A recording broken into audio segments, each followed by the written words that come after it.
Scotland have bounced back with a 4-0 win over Liechtenstein, but the only problem is the newest team in the Scottish pyramid, East Kilbride, could probably also beat Liechtenstein. Welcome back, guys, to Fog Football. Stevie Clarke will be sitting here tonight having a wee drink, thinking that everything is fine, thinking that everything is good in life, good with Scotland, and that he is saved and healed all the pain and all the misery. Well, no, that's not the case. This result doesn't do shit.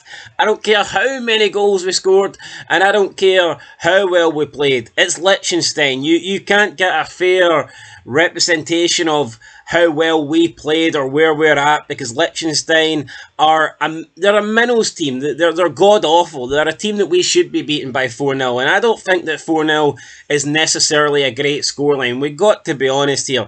Beating Liechtenstein 4-0 has to be the bare minimum. 3-4-0 has to be the bare minimum for Scotland in a game against Liechtenstein. I mean, it didn't even look like we were trying, and we scored 4 goals. I mean, this Liechtenstein team are really, really bad. And, I mean, we could get a look at their results if I wanted to, but I don't really care. Maybe I will have a wee look later, but this result does nothing for me. I mean, Hurst gets his first goal for Scotland. Congratulations. I mean, that's cool for him and all that shit, but it doesn't do a lot for me. We've seen Shea Adams get a hat-trick. I mean, great, but again, he's scoring a hat-trick against Liechtenstein. Had he scored a hat-trick against a good team, then I'd be a little bit more interested. But Liechtenstein have now lost their last 6 games in a row, and here's the teams that Liechtenstein have been losing to. Here's their previous 5 games. And by the way, Liechtenstein, this is how good Liechtenstein are. They have lost to San Marino twice in the past 12 months. They've lost on an aggregate scoreline over 2 games. They've lost on an aggregate scoreline against San Marino 4-1.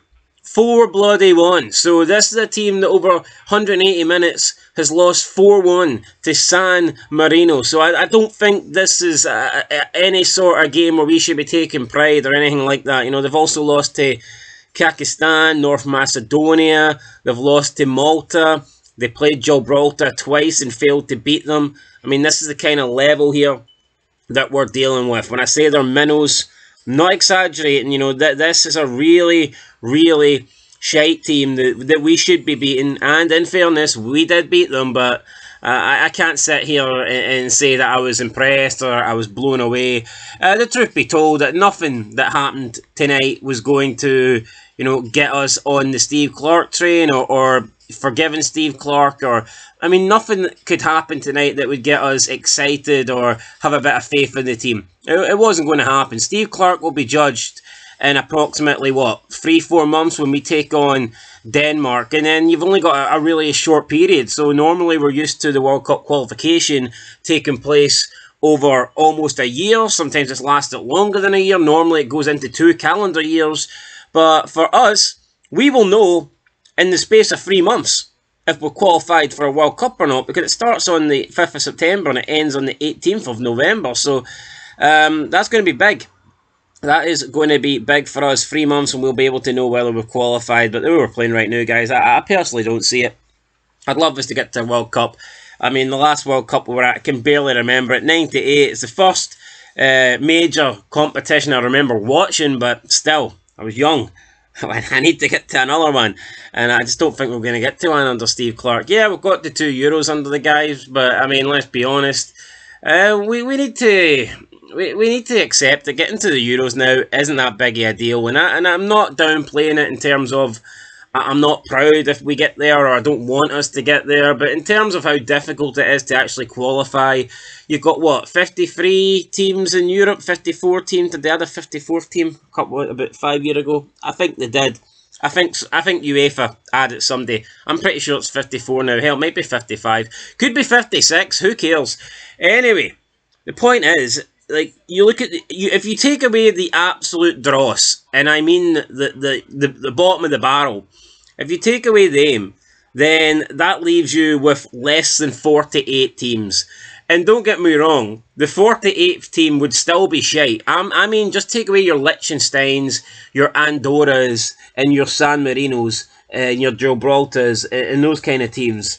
You take them away, and then so say you have 48 teams, you get 24 in the Euros, so you're getting like half the teams are qualifying, but even the teams that are ranked between about 35 to 48, they're still garbage teams. So when you look at the Euros now, honestly, you've only got a handful of decent teams that are missing out.